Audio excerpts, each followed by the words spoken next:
Hi, folks. Welcome back to Pop Pop Fizzle. I'm Jeff. I'm Heidi. And we are back. I almost didn't give you room to say your name there. Oh my gosh. I was right on the back of We're it. very excited about this episode, clearly. Also, I'm a little over-caffeinated and underslept and all that other stuff. So, As per usual. yeah. We are jumping into the next episode of The Mandalorian, which is chapter 15. Oh my gosh. I cannot believe that we are in the penultimate episode. We are. It is, it has been a really great ride so far. I have enjoyed every episode that we've seen, and I am really excited to see how they kind of wrap this one up and what they leave open for another series or season. It's kind of crazy town, especially given the news of the last couple of days where Disney Plus has announced Disney has announced so many Star Wars projects, including a lot that are dropping to Disney Plus. There's a lot to be excited about if you're a Star Wars fan. Yeah, we actually plan to digest that even more. We just watched a lot of the trailers ourselves just because we could not wait. And we did a little bit of talking amongst ourselves. We're probably going to save a lot of our discussion for our podcast. So feel free to download that when it becomes available. We still have to record it, though. Yeah, and if you haven't checked out our podcast, the link is always down in the description below. We are in an interesting week. It's a couple of weeks before the holiday. We are diving into some time off for you. Yay! And during this time off, we're getting this penultimate episode of Mandalorian. Within a week, we'll have the finale. And in between there, we're watching the last few episodes of the first season of Farscape, which we're also reacting to. So a lot of things coming to an end before we jump into a new year and a bunch of new seasons of shows that we love. And a bunch of new shows, including, but not limited to, WandaVision. Yes. And then one surprise that's an oldie but a goodie. We're not going to spoil it yet. Yeah, but we are hoping that a lot of people will remember it fondly and want to watch along with us. Yeah, but as always, you guys will be the arbiter of that, because if we start watching it and you guys aren't watching along with us, then it'll probably only get a season. If you enjoy it and people hop on board, then we'll do more.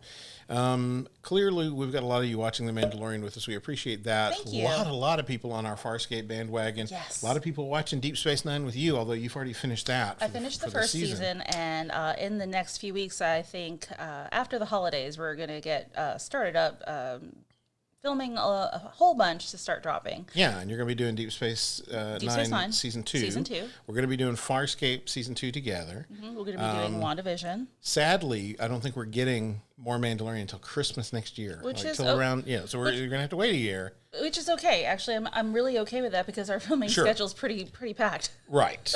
And considering all the Marvel and Star Wars news that's dropped, we're going to have a lot of things coming up to react to, as well as some other things. And we always want, I know several people have mentioned Babylon 5 and some other shows that we might want to react to.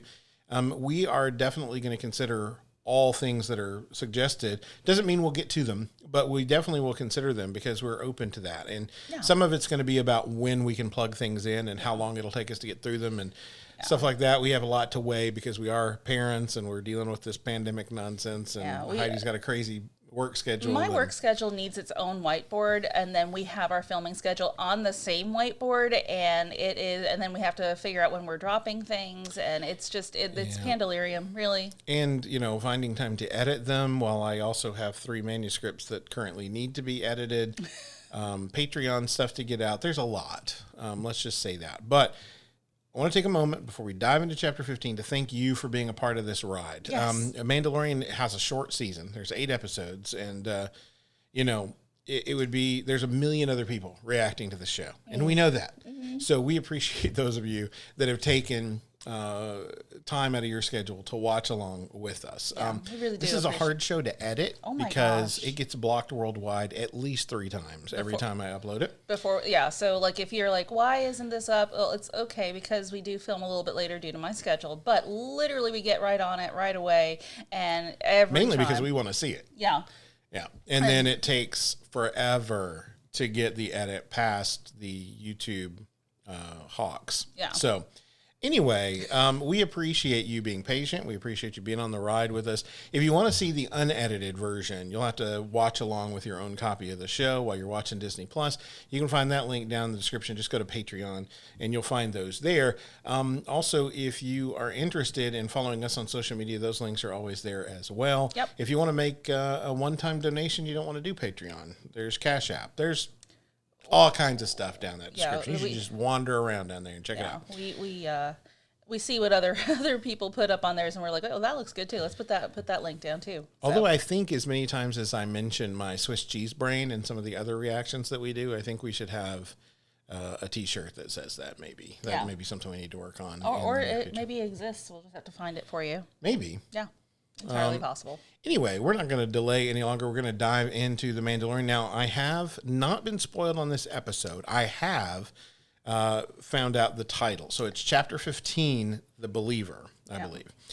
So I'm curious to know what that means. When last we saw Mando, he was hunting for the gun for hire, played by Bill Burr last season. Was it Mayweather?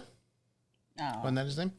And then, and of course, the child, Grogu, had been taken by Moff Gideon and his people. So it seems like Mando it seems like Mando is rounding up a posse to go and find Grogu and get him back. So we'll see what happens in Chapter 15. Yep. Are you ready? I'm so ready. I'm ready too. Here we go.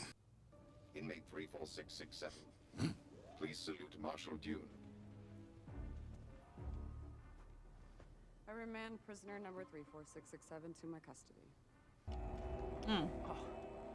Another one? For a second, I thought you were this other guy. That guy. I love his music. Also, Boba is spiffied up the armor there a little bit. He sure has. We need coordinates for Moff Gideon's cruiser. Moff Gideon? Yeah, forget it. Just take me back to the scrapyard. I'm not doing that. They have his kid. The little green guy? Yeah, the little green guy. I did an initial scan of the planet. This is what you're talking about, right? Yeah, it's the refinery right there. I have anti-aircraft cannons protecting it. And a platoon of security forces. So we go in quiet. Fett? Let's just say they might recognize my face. Great, so it's me going along. No way. The minute he gets inside, he'll tip him off. He'll be a hero. But I don't think I can explain away a guy in a Mando suit to Imperial guards. So unless you're gonna take off that helmet, it's gonna be me going in alone. But say goodbye to your little green friend. You're not going alone. Well, he recently learned that Mandalorians don't have to keep their helmet on. Yeah. That's I won't be showing my face. Look at this. Oh, the shame. Now that right there is worth the price of admission. Wish I could say it looked good on you, but I'd be lying. Just make sure you take out the rooftop gunners, or we're never getting out of here. You know, it's a shame you're not coming along with us. You got such a sunny disposition. Imagine how much fun you are in one of these. We need one of those for the next road trip, huh? I think so. What are we saying? Wreckage. Lots of it. Transport just like theirs. Be sure to watch your cargo heat limits and speed. Yeah, Empire, New Republic. It's all the same to these people. Invaders on their land is all we are. I'm a survivor, just like you. Let's get one thing straight. You and I are nothing alike. I don't know, seems to me like your rules start to change when you get desperate. Look, I'm just saying. We're all the same. Everybody's got their lines they don't cross until things get messy. As far as I'm concerned, if you can make it through your day and still sleep at night, you're doing better than most. What the hell's that? Pirates, keep driving. I'll take care of it. Stable. Trying to blow the Rhydonium. So let it go. Should have left me in prison! Well, you would have lived at least. Oh, more?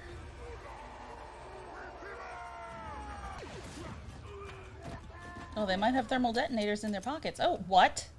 What a useless gun. I mean, I guess that's what you do. There you Get go. him, Mando. Boom, boom, boom, boom, boom. Thank you. Okay, now, y'all want to take your chances? Mayfeld, pick it up. Drive faster. Another one, really?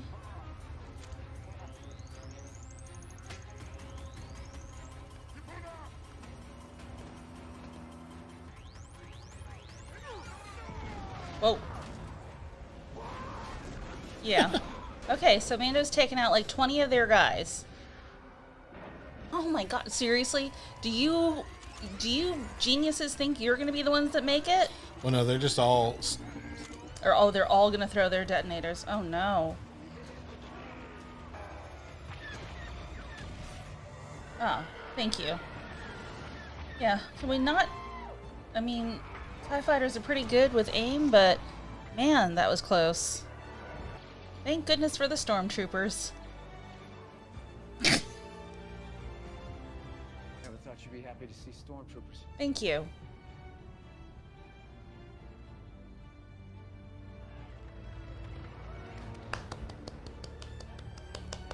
I don't even know who you are anymore. I'm applauding our good guys. Okay. All we gotta do is find a terminal. Oh. I can't go in there. So we... It's Fallon Hess. Who? Fallon Hess. I used to serve under him. Will he recognize you? I don't know. I was just a field operative, but I'm not taking the chance. Give me the data stick. It's not gonna work.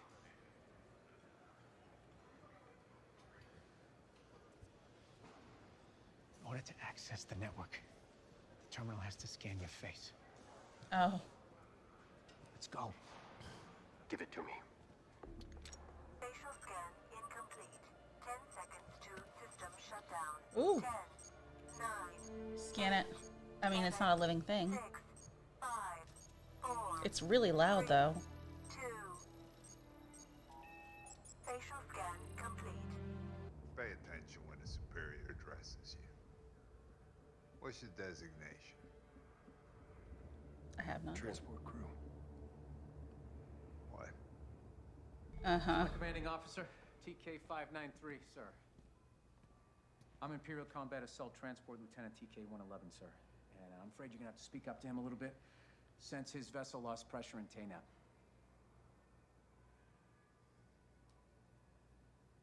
What's your name, officer? We just call him Brown Eyes. Isn't that right, officer? Come on, let's go fill out those TPS reports so we can go recharge the power coils. TPS reports, really? How about a toast to Operation Cinder? Now there's a man who knows his history. No, I don't just know it. I lived it. I was in Burning Con. Burning Con. That was a hard day. I had to make many unpleasant decisions. Yes, you did. Uh-oh. Oh, man. Can we The not? city gone in moments, along with everybody in it. All those people. The ones who died. Was it good for them? Their families? The guys I served with? Civilians, those poor mud scuffers, died defending their homes? Fighting for freedom? Was it good for them? You see, with the Redonium you've delivered, we can create havoc that's gonna make Burning Con just pale by comparison. Oh, cool. Then they're gonna turn to us once again. Now you said all the wrong things. See, boys, everybody thinks they want freedom. But what they really want is order. I gotta say, I'm really impressed with Bill Burr's acting here. Just his face. Yep. Saw that coming. Come on, let's go.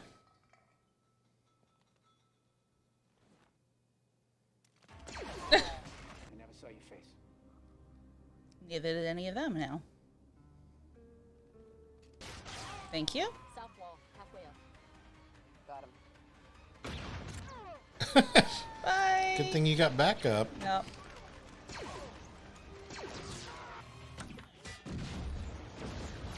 Thank you.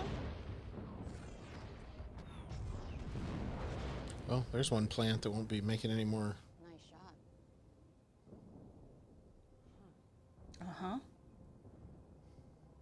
We all need to sleep at night. That's right. There you go.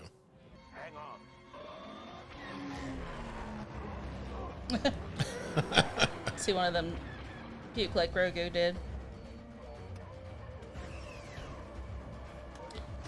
Oh, that's one of those things that they deployed against, yeah. That's Obi-Wan. You know, it's too bad Mayfeld didn't make it out alive back then. Yeah, too bad. What are you talking about? Looked to me like prisoner number 34667 died in a refinery explosion on Morak. Does that mean I can go? Huh? We're going to leave you here, but yeah. Because I will. Moff Gideon, you have something I want. You may think you have some idea what you are in possession of, but you do not. He's giving his own words back to him. Soon, he will be back with me. He means more to me than you will ever know. Aw. All right, that is it for episode 15, chapter 15, I guess I should say, of The Mandalorian, The Believer. So who is The Believer, Heidi? It was absolutely everyone, honestly, but mostly Mayfeld and Mando. Mayfeld, his belief being that everyone didn't want other people invading their space, their planets, their things, that the greater good, as bannered by the Empire, was not worth it. And it was really solidified for me when he was like digging at that upper general officer. He was, there was his belief laid out for everyone, that it wasn't worth it, that the lives that they were cost were not worth anything that the Empire was putting out there, but also that that the Empire invading everything was not worth anything at all. Yeah. So likely, given his history with the Empire, someone who had believed, who had been on board with whatever until he saw firsthand what they really were, right, and what they were willing to do, thus creating the mindset he has now of, it's all the same. These people don't care. Yeah. They just want to live. They just want to be happy. Yeah. They just want to take life as it comes to them. They, whoever's in charge, good guys, bad guys, whatever, they just want to be left alone. Pretty much. But at the beginning of the episode, you were saying you thought that Moff Gideon was the believer, and I was like, no way, it's definitely going to be Mando.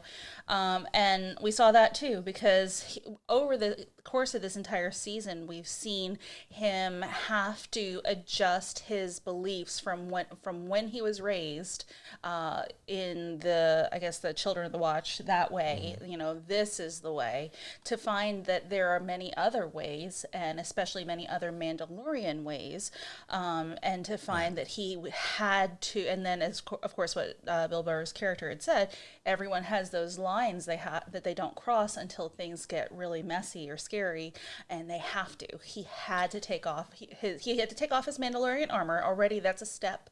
And then he had to take off the helmet to get what he held most dear, which is the coordinates for getting Grogu back. Because they are a tribe of two. That's, for him, I think that's the way. That's the more important belief. Yeah, this is where I stand, and anything that gets in the way of that is not the way. Right. This was written and directed by Rick Fumiura, who did a fantastic job with his episodes last season. Talented director. This was really, this went by really fast. It did. I mean, this was, not one of the shortest ones, but it's shorter than some of the others, but it did go by. I mean, there was no dead air for this at all. It's, so much packed into here and so much to unpack to really think about where everyone on this team was coming from and how they decided to, really proceed. I loved Boba Fett's line, let's just say they may recognize my face. Right. Yeah, possibly. Just maybe a little bit. Yeah. So that was pretty funny. Also, kudos to Bill Burr for his performance in this episode. So good. So good. I think from having seen him, not just his comedy, but also interviews and things, I would assume that he's probably not a guy who takes his acting seriously. Like he's a Star Wars fan, and Jon Favreau's asked him to do this, but you can tell that he's taking this seriously and putting real thought and emotion into the guy that he's playing. Yeah, his performance. That he understands the everyday guy, and for him to put himself in this place of, here's an everyday guy that got in way over his head with something and saw how crooked and corrupt it was. Yeah. And he will not go back to that. And he's not okay with anybody being forced to go back to it. Yeah. Just watching that whole emotional roller coaster go across his face.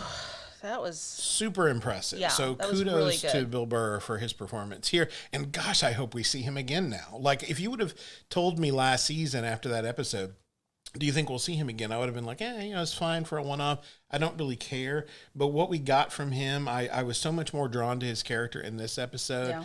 Yeah. He's giving Mando a hard time. Yeah, he's got something to say about everything, which plays to Bill Burr's strengths. But getting to see this emotional side of him, this side of him that is, still really wounded by what he had to right, experience. but willing to do the right thing, it makes me hope that we see him again in some capacity. If not in this show, then maybe in one of the new shows that's coming. Yeah.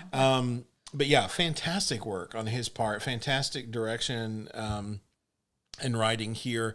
I loved seeing Finnick and Kara, two people who have probably lived really opposite lives. Sure.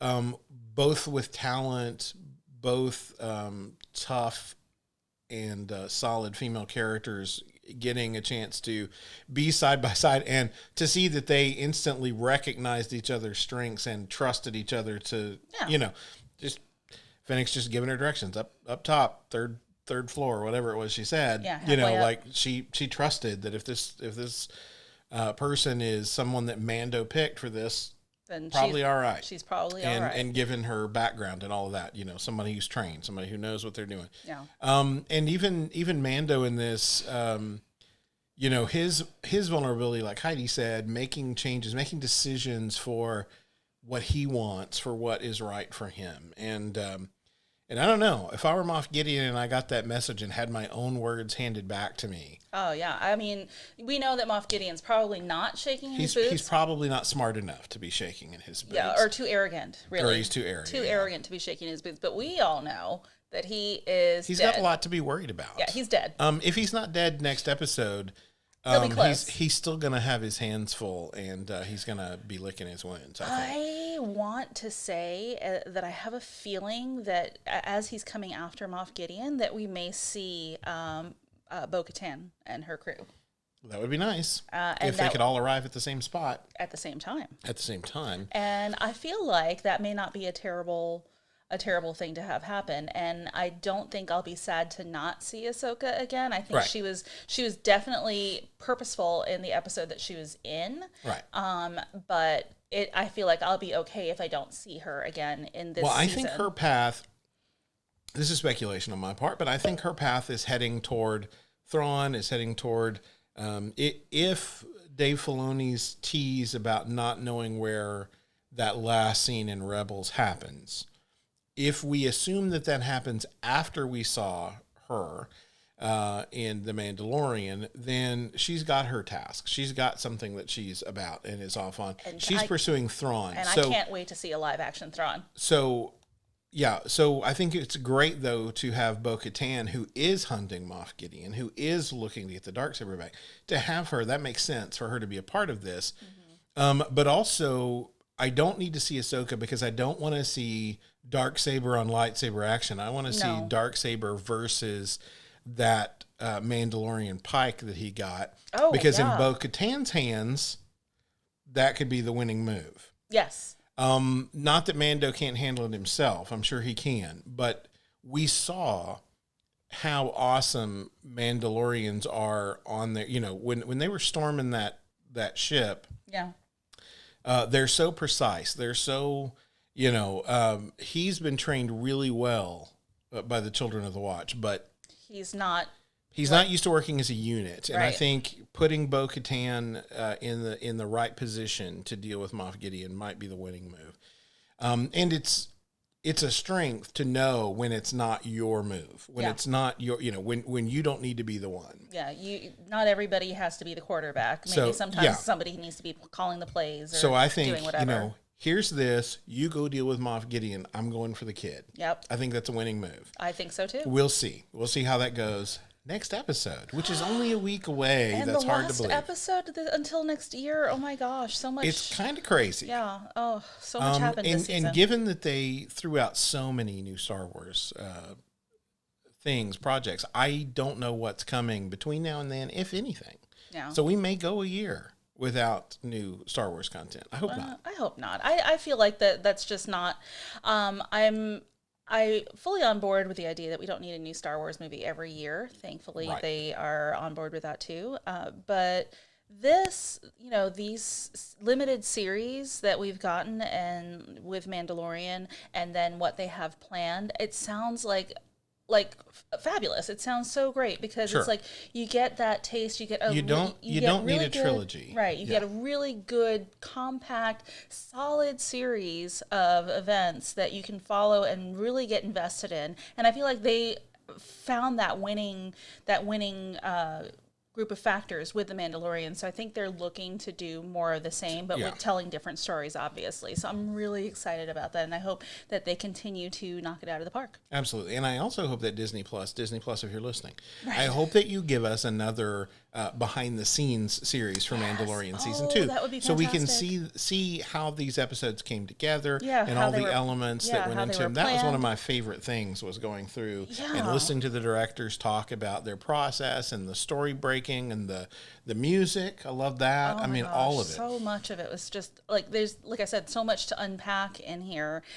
Just so many great factors, and I am so looking forward to next week. I guarantee you that on that junk planet where we found Mayfeld at the beginning, I guarantee you that there's a million Easter eggs in there. And that junk, there's probably so many things. Yeah. I'm looking forward to checking out some of the other YouTubers who do the really specific breakdowns to see what they found, because I'm usually so into the story. I'm a storyteller. I'm into that part of it. So I get really wrapped up in the characters and what's happening in the moment. Mm-hmm. And I just don't have an eye for those details. That's the kind of thing I need to catch on a rewatch. Unless anything's really popping out, I usually don't see it either. But I take note of like musical cues and lighting and like how people are positioned with one another. That's what I normally see. So I loved everything about how they did this. Everything was exactly the way it should have been for this. Somebody pointed out on Twitter, and I don't know the actor's name, so I'm not going to try to put it out there, but the actor that played the officer that Bill Burr was talking to, that offered to buy them the drink, was from Game of Thrones, and he played one of the White Walkers, I believe. Oh, fun. And so, and he was really, I mean, to have just a short amount of screen time, he was so skeevy. Yeah, perfectly smarmy. And just got under my skin immediately. Mm-hmm. I love that. Yeah. There's a talent to that. And I think people tend to overlook people who can be that oily and creepy all like that fast and get under your skin. He did a really good job. He did. I'm sure he's a nice person in real life. Nice enough guy in real life. But he did a great job playing a creepy guy. So good job all around with this. This was a fantastic episode. And I, for one, cannot wait to see what they bring us in the finale. And I'm really unsure if they're going to leave us with the kind of feeling that we had at the end of the first season, where it's like the end of this arc and we don't know what's going to come next, or are they going to leave us with some sort of cliffhangery thing where we have to wait for a year to find out what's going to happen? I like both options, but I really don't want to have to wait for a year to get an answer. I would love to see some other strings unravel that we would get to follow next season, but I do want to see like a good, solid wrap up to this season. So hopefully, I mean, right there, Bill Burr is like a wild card hanging out in the wind right there. So we've got that.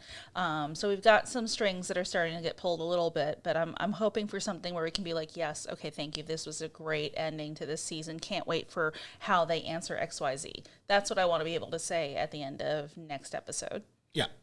And we will be back with the next episode, the final episode of this season next week. So we hope that you join us there. And again, if you want to see the full reaction to this episode, you'll find that on Patreon. The link is down in the description below. Until then, bye. Bye.